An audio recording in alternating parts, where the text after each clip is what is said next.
চাঁপাইনবাবগঞ্জে টানা বৃষ্টি আর ফারাক্কা বাঁধের একাংশের গেট খুলে দেওয়ায় উজানের ঢলে ফসলের ব্যাপক ক্ষতি হয়েছে। বিশেষ করে জেলার শিবগঞ্জ ও সদর উপজেলাতে পদ্মার পানি বৃদ্ধিতে এসব এলাকায় নিম্নাঞ্চল প্লাবিত হওয়ায় সেখানকার ফসলের বেশি ক্ষতি হয়েছে।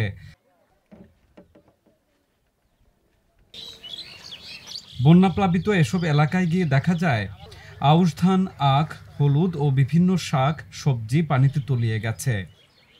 অনেকেই তলিয়ে যাওয়া এসব ধান গবাদি পশুকে খাওয়ানোর জন্য কেটে নিয়ে যাচ্ছে।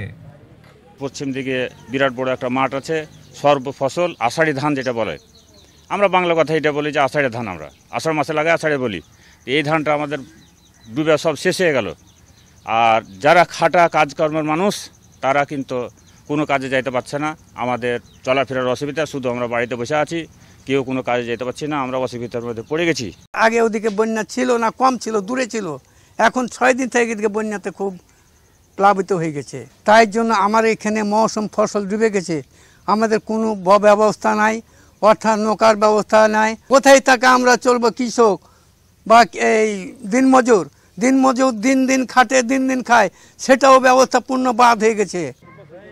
কৃষি বিভাগের তথ্য মতে চাঁপাইনবাবগঞ্জে চলতি মৌসুমে অতিবৃষ্টিতে 2012 হেক্টর জমির ফসল পানিতে নিমজ্জিত হয়েছে, যেখানে 8,500 কৃষক ক্ষতির মুখে পড়েছে। বিশেষ করে শিবগঞ্জ উপজেলায় 1,341 ও সদর উপজেলায় 580 হেক্টর জমির বিভিন্ন ফসল পানিতে তলিয়ে গেছে। এই দুই উপজেলায় 7,816 জন কৃষক ক্ষতিগ্রস্ত হয়েছে। মূলত আমাদের ফসলে আবাদি জমি যতগুলা কৃষক মানুষের আছে সবগুলোই তলিয়ে গেছে।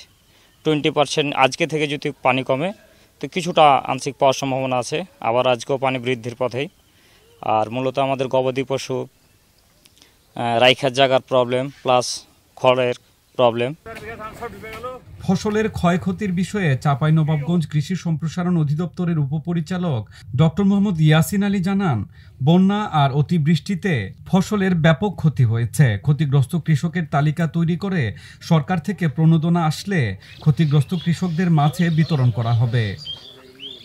বিগত বছরের তুলনায় এবছরে অনেক বেশি বৃষ্টিপাত হওয়াতে নিম্ন অঞ্চল এবং বন্যার পানিতে আমাদের চাঁপাইনবাবগঞ্জ উপজেলাতে বেশ কিছু ফসলের জমি বন্যা আক্রান্ত হয়েছে। এতে প্রায় 2,012 হেক্টর জমি বন্যার পানিতে আক্রান্ত হয়েছে। এর মধ্যে আউশ, আমন, শাকসবজি, ভুট্টা সহ বিভিন্ন ফসল রয়েছে। এর মধ্যে একটা বড় একটা অংশ রয়েছে আমাদের শিবগঞ্জ উপজেলা এবং চাঁপাইনবাবগঞ্জ সদরে।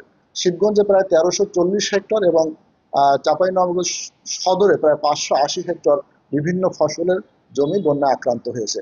আমরা ইতিমধ্যে কৃষি অফিসারদের মাধ্যমে এই তথ্য সংগ্রহ করছি এবং এখানে প্রায় 8,500 কৃষক ক্ষতিগ্রস্ত হয়েছে এবং বন্যা পরবর্তী কৃষকদেরকে কিভাবে এই ক্ষতি পুষিয়ে নেওয়া যায় সে ধরনের আমরা পরিকল্পনা হাতে নিচ্ছি। এর জন্য মধ্যে রয়েছে যে নাবি জাতের রোপা আমন, আগাম শাকসবজি, বিনা চাষের সরিষা সহ অন্যান্য ফসল চাষের মাধ্যমে যাতে কৃষকের ক্ষতি পুষিয়ে নেওয়া যায় সে ধরনের আমরা পরিকল্পনা নিচ্ছি।